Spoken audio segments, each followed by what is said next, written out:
back to my Mental Health and Crime channel. My name is Huda London. I'm a licensed cognitive behavior therapist and a licensed mental health counselor. Please like, share, and subscribe. This is for entertainment purpose only, strictly for entertainment purpose. This is the case of the Idaho, Moscow victims, the 4 victims that were students that lost their life tragically and brutally on the 13th of November 2022. I have started going back to this case from the very beginning because I always believe that there's a lot of stuff that can easily be missed in the commotion. Brent Kopacker, may he rest in peace, is a Purple Heart soldier. He was taken down by the SWAT team on the 14th of December 2022, and the very next day on the 15th of December, Brian Koberger, BK, was stopped twice by the police, the traffic police. What is strange that I noticed and that did not sit well with me is that Brian Koberger, his father, wasn't even asked, but he decided to share the information of the standoff with the SWAT team in Washington Pullman.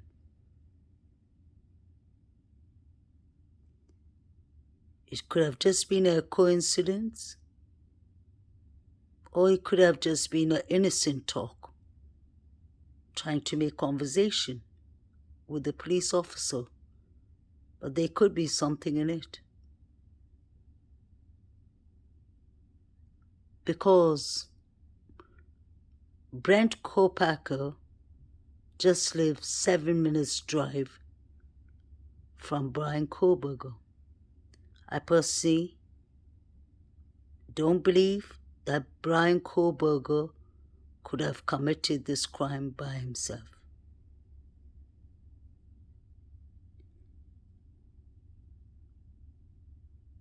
Brent Kopacker is a Purple Heart soldier.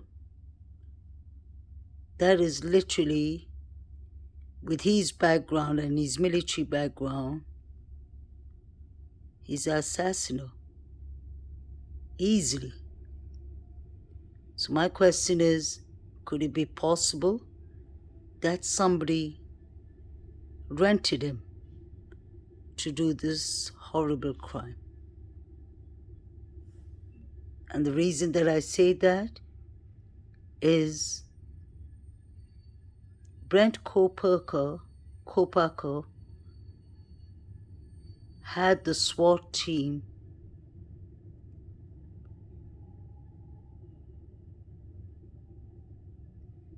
exchanging fire with him for a couple of hours until he was unfortunately unalived. And the reason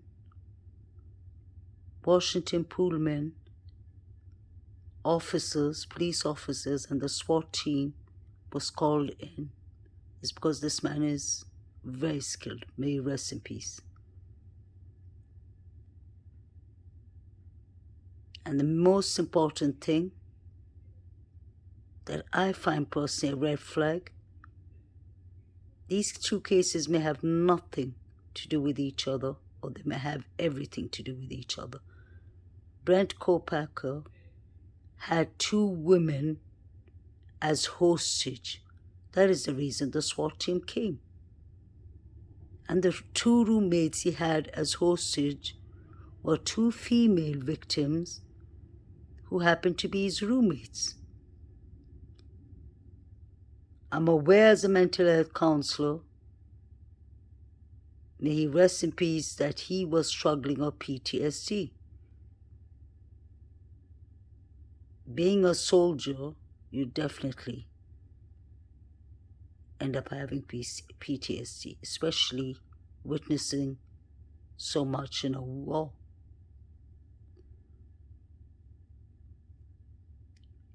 My aim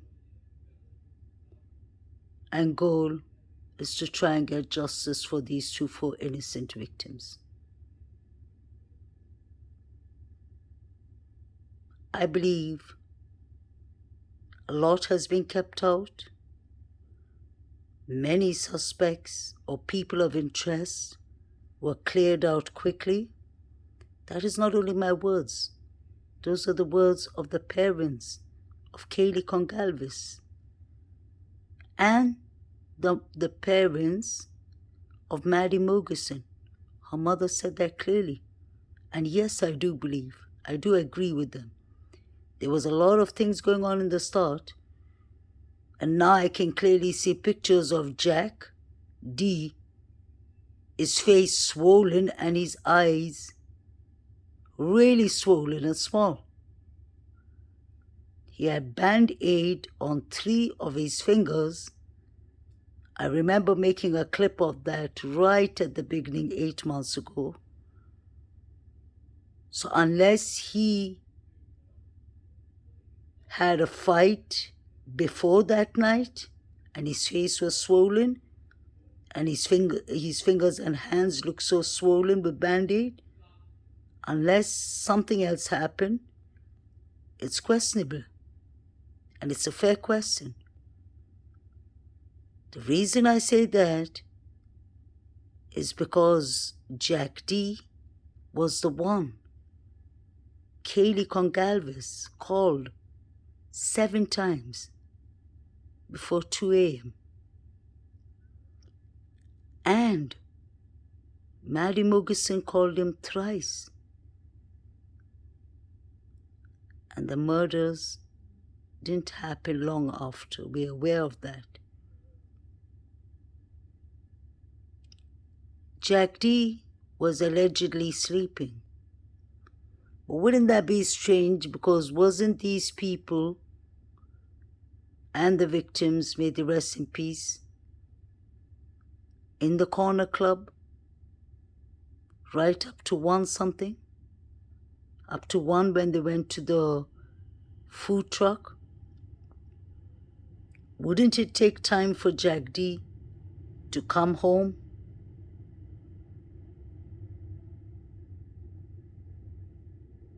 Brush his teeth, possibly wash his face, have a snack, and go to bed?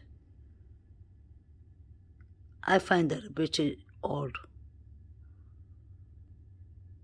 And then you have John Showalter, who was cleared so quickly, while he seemed to have been with Maddie and Kaylee almost the whole night.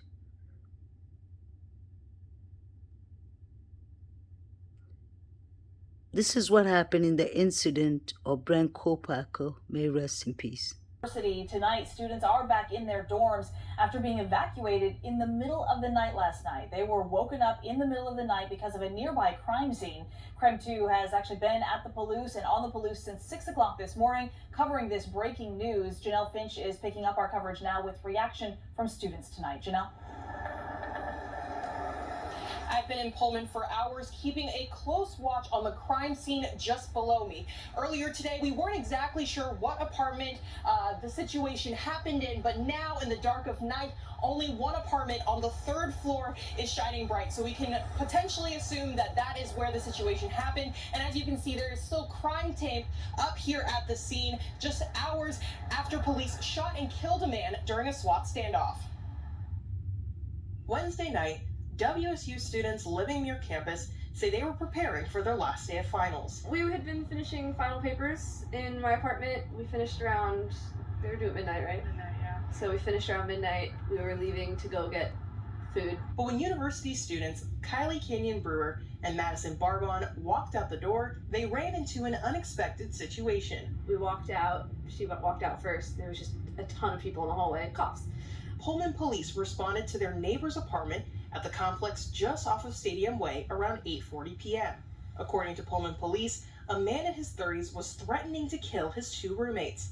Police evacuated the building, and WSU alerted students to shelter in place. Police say the suspect's behavior escalated, and he began firing gunshots in his apartment. At the time, I thought it was just really just fireworks or something like that, but very startling to hear. Students living on campus nearby say it was scary to know how close they were to an active SWAT situation. The Pullman police chief says after the suspect would not comply, a SWAT member shot and killed him. As a student, it's very scary. You don't really know, who people are sometimes, especially it being in a really big school.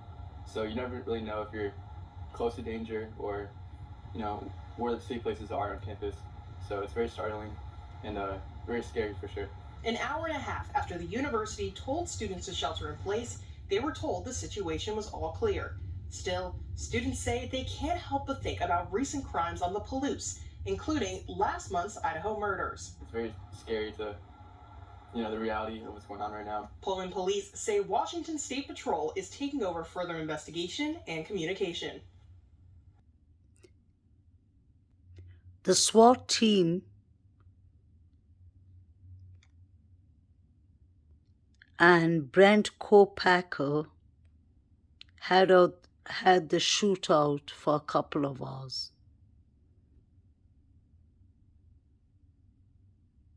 He had two female roommates as hostage. Luckily, they were taken out safely from the house. But Brent Kopacker wouldn't give in. Negotiators came in on board. That didn't help. And unfortunately, they had to unlive him because, like you heard, he was a danger to the public.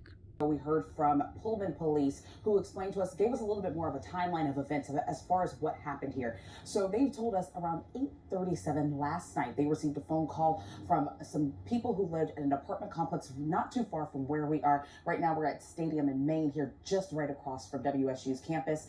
And they told us that at that time, they received a phone call from residents at that apartment saying that that one of the people in that apartment was threatening to harm and kill some of their other roommates. Now, there were two other roommates that were in the apartment at that time. Police were able to get them out safely. We're told that they're doing fine. But that 30-year-old suspect who made those threats, the male in his 30s, we are told that officers did shoot and kill him. Now, we were able again to speak to the chief of police in Pullman, and here's a little bit about what he had to say about the situation.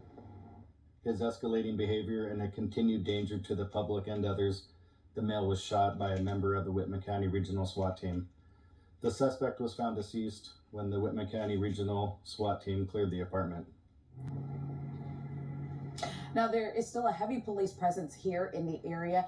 Part of the street right here is blocked off. It's just a few lanes that are closed, so it's very easy to get around. There's also heavy police presence directly behind me with both officers in their uniforms and some out of uniform as well. We also spoke to some of the businesses here in the area who said they really weren't even notified of the situation. One of the women that I talked to at this coffee shop right here, Zoe's, who actually told me that the only reason she was notified was just because her significant other actually happens to attend the school and they got the WSU notification. But several others of their staff members had no idea what was going on this morning when they came into work. So it's lucky for them that they were actually able to get in and get safely. Now, WSU, since this has all happened, has issued an all clear for students. Students are allowed to now return back to classes, especially on a day like today when many students have finals. That's incredibly important. However, again, this area is still blocked off. There is crime tape around, and this is still an active investigation. We're also told that WSP is going to be the ones taking over this investigation, and until they arrive and are able to clear the scene, this crime scene will remain active. Let's keep in mind that this is the second major incident, that students were told to stay in shelter. The first one was when the Idaho Moscow students were unalived, unfortunately, may they rest in peace. And this is the second one that happened in Washington Pullman University or near those areas. Brent Kopaker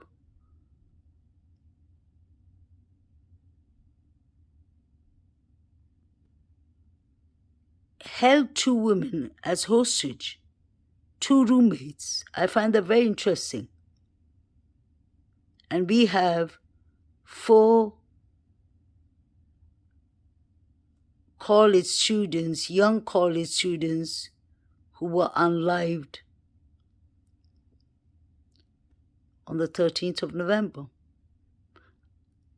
We have heard rumors and speculations because we still don't know if it's a fact, if there was any relationship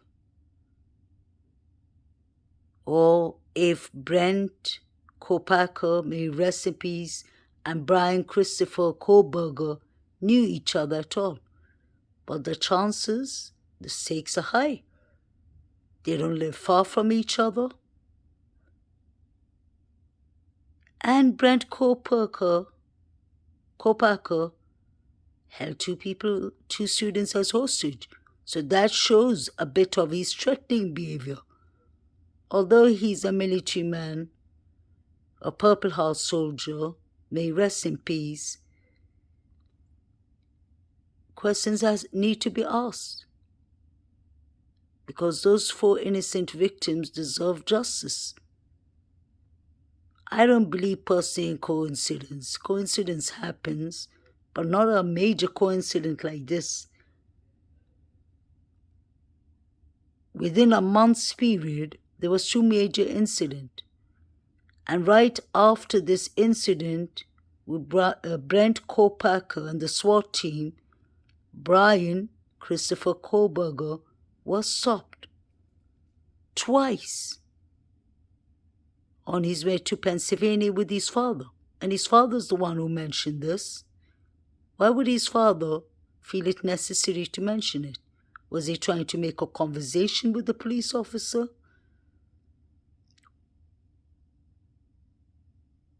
And you can see that this is a major incident. You can see how many police officers are standing down there. So I think this is before they called the SWAT team. Or I guess it was still a crime scene, like the reporter said.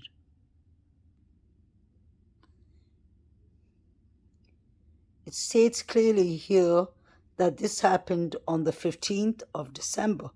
That is the same day Brian Koberger was stopped by the police. Third party report that there's someone sleeping outside the DRP's bedroom with a And 2039. and what's the claim here? Why you don't have to identify the full there? Subject in the bedroom is a George 20th. And then a Brent, unknown lot, 35-year-old male.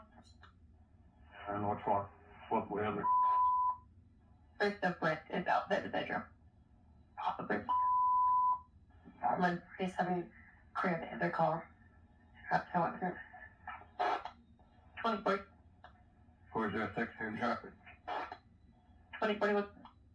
Oh man, or succeed, I see the one that got out of the apartment.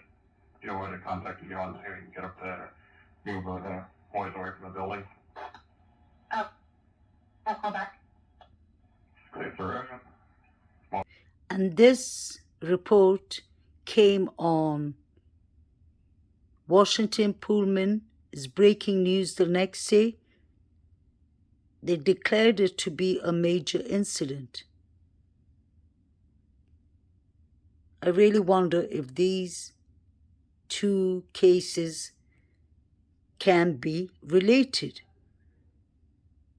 because it's difficult to get any information of Brent Kopaker. His documentaries are sealed. And let me make myself clear, family. I'm not saying that it is related, but I'm saying that there are just so many red flags with the Brent Kopaker case.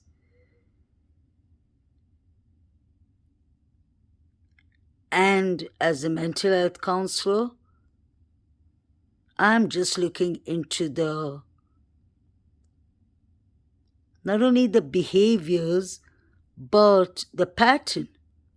Let's not forget, Mr. Kopacker unfortunately was unalived by the SWAT team because he had two females, two roommates on gunpoint. That is aggressive behavior, and we clearly heard the police chief say that it was disturbing behavior for the public.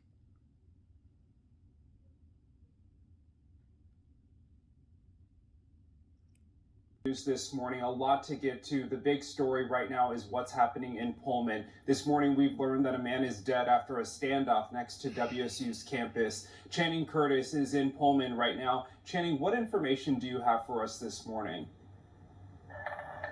Yeah, Tim, we actually just heard from the Pullman chief of police literally just moments ago, who gave us a slight update on the situation. So now we did learn that around 8:37 last night, police received a phone call from actually this apartment complex right behind us. And they didn't tell us who called, but we do know that a man in his 30s was threatening to harm his roommates. So at that time, police did respond. They were able to get those two roommates out safely. We're told that they're doing fine at this time, but we're also told that a member of the SWAT unit did shoot and kill that 30-year-old suspect who was threatening to harm his roommates.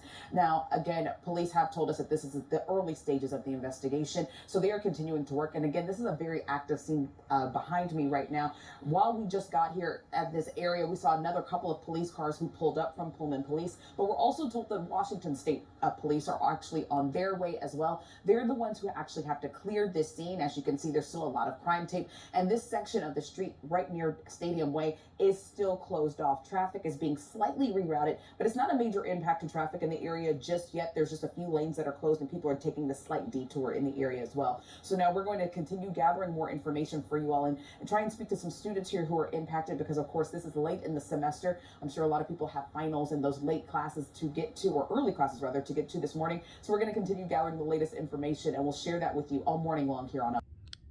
Students were asked to shelter in place, and the SWAT team were called to the scene. That clearly shows that this was a major incident.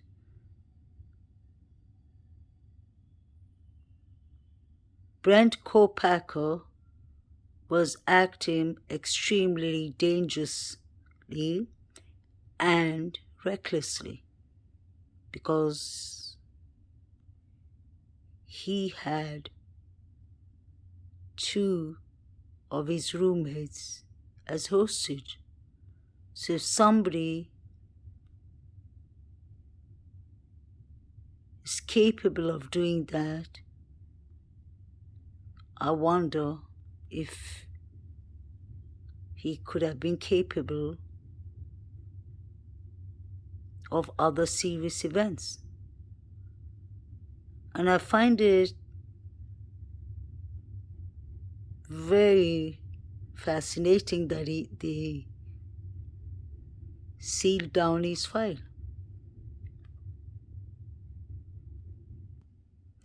You can literally see they had to call in the big boys. This was a serious threat.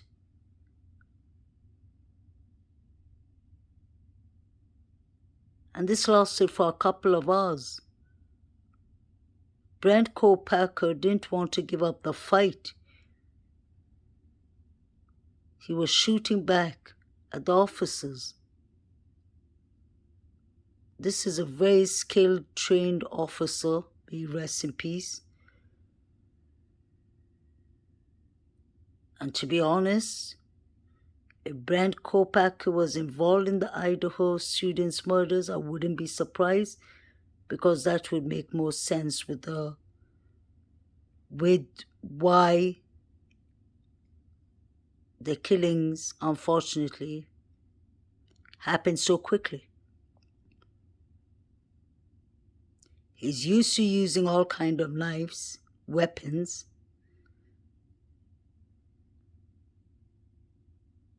And if the former soldier wasn't willing to cooperate with the SWAT team and the negotiators, I wonder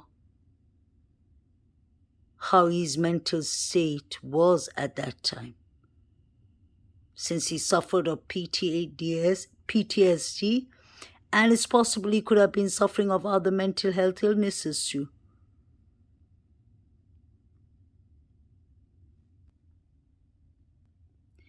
I would really like to know who the person on the left is.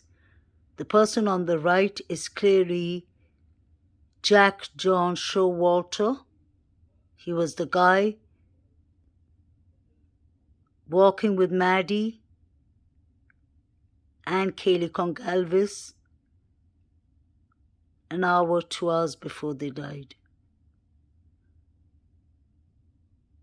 The reason I'd like to know who the person on the left is, because he is the one with the blood in his hands. He has a butcher's knife, a large knife in his hand. Although they're hunting, look at the knife on the floor over there. That's a Rambo knife. Look at all the knives going around. And the reason I wanted to know who he is because it isn't Jack Showalter whose hands are bloody here. It's the other person.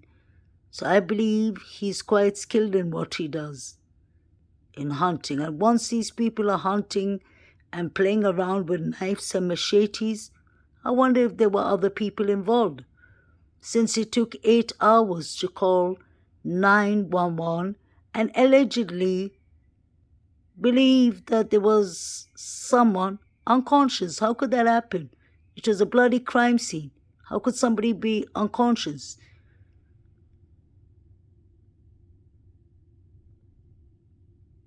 The police officer who entered the crime scene at the start said, the first officer who entered said the place reeked of blood. It smelled of blood.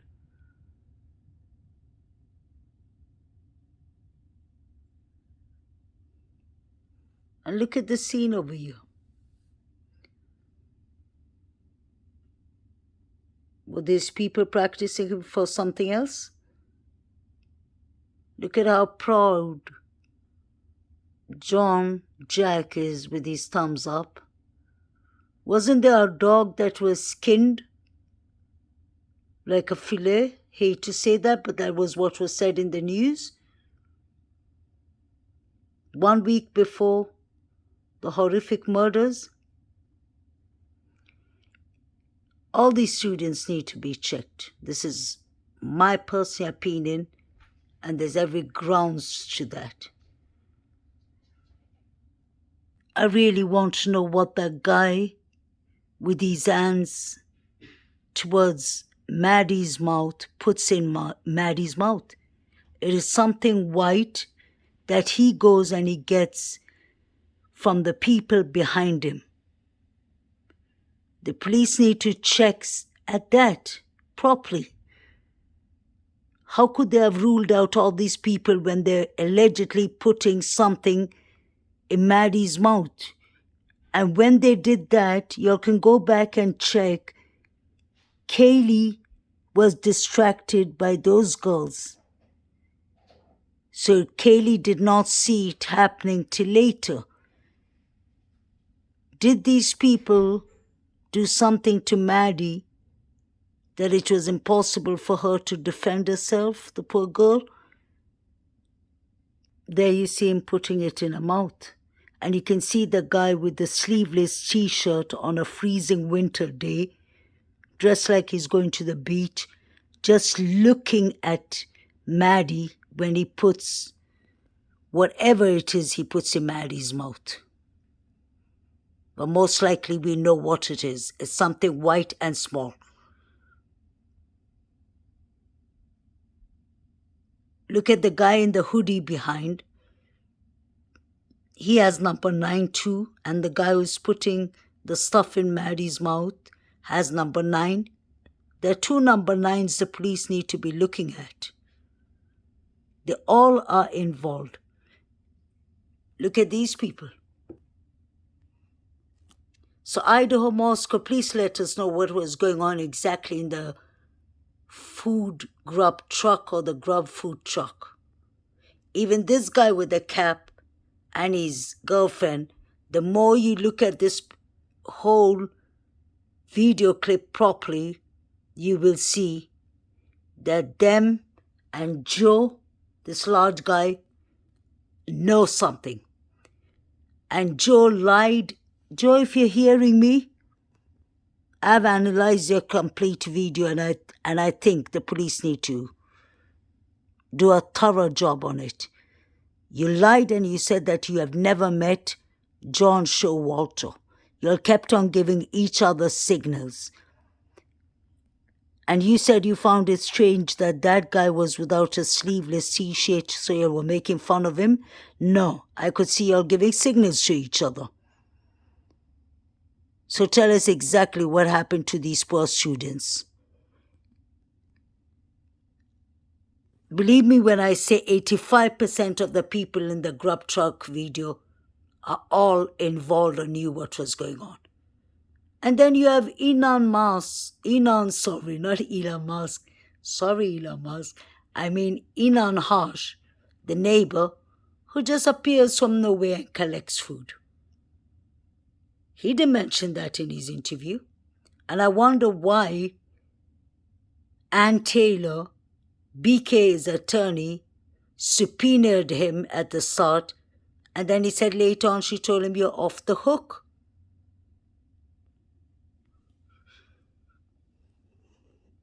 If the police doesn't see what is being put in Maddie's mouth should be considered serious, then I don't know what's going on. Thank God that I noticed that. I kept on analyzing this Twitch video because I never felt like it was a genuine video. I could see that all the mischief and nonsense started from this place. And this is right before Maddie and Kaylee ask each other before they come here. They ask each other. Kaylee says, Maddie, what did he tell Adam? In a very upset voice. And you could hear Maddie saying, I told Adam like everything. So what is everything? That allegedly drugs was being sold in the house? Is that what the cover-up of is about? Because I remember the Uber driver who brought the girls home, he said that he drove many customers to this house to purchase drugs and immediately was told not to speak after that. Nobody wants to speak. But we can literally see people shoving up things into Maddie's mouth. This picture literally breaks my heart because I believe Kaylee understood that something was going on.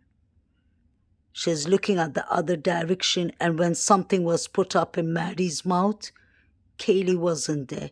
They distracted her. The girls from the same, what's it called, sorority or whatever, alpha something, they distracted her. Rest in peace, Kaylee. May justice be served for all 4 of you. There you have the neighbor, Elon Harsh. He came, he collected his food, and he left. And look at Joe, the guy in the cream jumper, the large guy. Look at the Coca-Cola can he has behind his hand. He keeps on giving some kind of signal with his thumb and his finger in between and the Coca-Cola. It's strange to explain, but you will know. I'll show you. Pay attention to the Coca-Cola can he has behind his hands. This is for speculation purpose, entertainment purpose. This is not facts, but we all have eyes, so we can make our own judgment. I'm not trying to be disrespectful. He's still giving signals with his Coca-Cola can and with his thumb. I don't understand how the police could have ruled out all these people. Pay attention to Maddie. I believe she has saw something. She understood something's going on. Poor woman. Poor girl.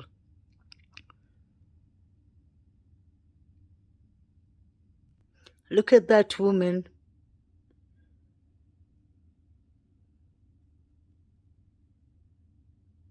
Talking on her phone.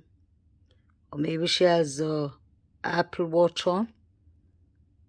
She looks very sus. So does he before this guy behind, in front of her. Pay attention to all the players, allegedly. Even the boy with the baseball hat, before he comes there, another guy comes and they swap places. They tell each other something and they swap immediately. I think everyone needs to go back to that clip and pay attention. Take a cup of coffee, sit, take notes and pay attention. Get ready to pause your remote plenty of times. But if you do that, I promise you, you'll see a lot of disturbing, concerning things. I don't believe that Brian Koberger did this by himself. Either he got help, or either I won't be surprised if he's being accused. But I really believe that he's involved and he got helped. He got help definitely. All these people here are involved with headsets on and iPhone or Apple Watch, giving each other signals with the Coca-Cola can. And this is strange. Whatever he has in his mouth, Joe Devo, I believe your name is, I've been following. You are passing those same things that you'll have, the white, something that looks like a white square paper that is folded, and I'm sure it's drugs, whatever it is. You wouldn't be putting paper in your mouth. Whatever you're putting in your mouth, I don't know if that is the same thing you have in your mouth. Your other two friends, number 9 and the one who's wearing the shorts on a freezing winter day. All of these people are distributing something white. So is this the place they come to do their drug deals? Because something went into Maddie's mouth. And Idaho police need to check that, because that is serious. How could they miss it? The FBI is involved in this case. Justice needs to be served for those 4 victims.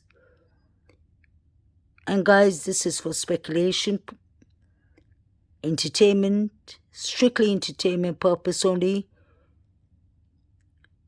People leave me comments and you're all mindful and decent people. I really respect that. The family members I have in my channel are always respectful. But recently, I know the Idaho case brings a lot of heat. But let's remember, guys, we can agree to disagree in a peaceful way, in a nice and decent way.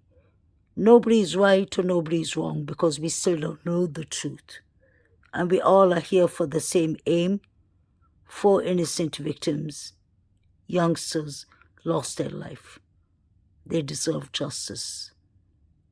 And this is not what I was showing you all with Mr. Joe over here and his Coca-Cola can and his thumbs up single, and that woman there to herself, this man here, they all are involved. This is my opinion, but the facts is you will see a lot of concerning behavior.